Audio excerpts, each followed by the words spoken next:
કેશોદમાં માલિકે ફ્લેટ વેચી નાખ્યા બાદ બીજા વ્યક્તિને ખોટો દસ્તાવેજ કરી આપી છેતરપિંડી કરતા શહેરમાં ચર્ચાએ જોર પકડ્યું છે। કેશોદ પોલીસે બીજા ગ્રાહકને ફરિયાદી અને પ્રથમ ગ્રાહકને સાહેબ બનાવી તપાસ હાથ ધરી છે। કેશોદના પીપલિયા નગરમાં આવેલ ઉન્નતિ એપાર્ટમેન્ટમાં 102 નંબરના ફ્લેટના માલિક હેતલકુમાર નરોત્તમભાઈ ઠુંબરે બે ગ્રાહકોને એક જ ફ્લેટના જુદા જુદા સમયે બે દસ્તાવેજ કરી આપ્યા હતા। પ્રથમ દસ્તાવેજ મહેશભાઈ મેરામણભાઈ ડાંગરને વેચાણ દસ્તાવેજ ક્રમાંક 1567 જૂન 2017 માં 16 લાખની કિંમતનો કરી આપી રકમ મેળવી લીધી હતી।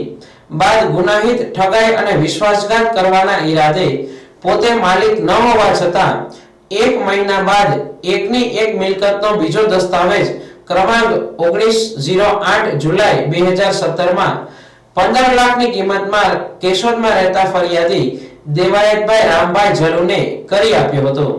જ્યારે દેવાયતભાઈને ખબર પડી કે તેણે ખરીદેલ ફ્લેટ મહેશભાઈ નામના વ્યક્તિને પણ દસ્તાવેજ કરી આપ્યો છે, ત્યારે દેવાયતભાઈ અને મહેશભાઈને મૂળ માલિકે તેમની સાથે છેતરપિંડી કરી હોવાનો ખ્યાલ આવ્યો હતો। આથી દેવાયતભાઈ જલુએ ફરિયાદી બની શાહેદ મહેશભાઈને સાથે રાખી પોલીસમાં ફરિયાદ નોંધાવી છે। પોલીસે હેતલકુમાર નરોત્તમભાઈ ઠુંબર નામના શખ્સ વિરુદ્ધ BNS 316 2 318 4 336 2 338 336 3 340 મુજબ ગુનો નોંધી તપાસ હાથ ધરી છે। આ છેતરપિંડીના બનાવના પગલે શહેરમાં ચર્ચા ઉઠી છે। હજુ કોઈ છેતરાઈ ગયું હશે કે કેમ તેની ભીતિ સેવાઈ રહી છે। આગળની તપાસ પોલીસ કરશે તેમાં હકીકત જાણવા મળશે।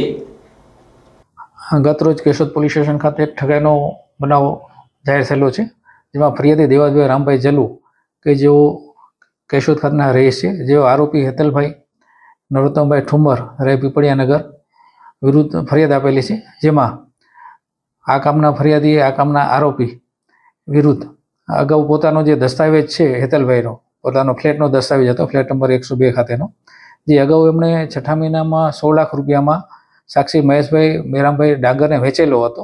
તેમ છતાં પણ બીજા મહિને જુલાઈમાં પાછો ફરી આને આ જ ફ્લેટ દેવતભાઈને ₹15 લાખમાં વેચી અને એકને એક ફ્લેટ એક વખત વેચાઈ ગયેલો, તેમ છતાં પણ ઠગાઈ કરવાની ઈરાદે ફરી બીજી વખત એનો દસ્તાવેજ કરી અને જે બાબતની ફરિયાદ દેવતભાઈએ આપતા પોલીસ સ્ટેશને કેશોદ પોલીસે ગુનો દાખલ કરી અને આગળની તપાસ હાથ ધરી છે।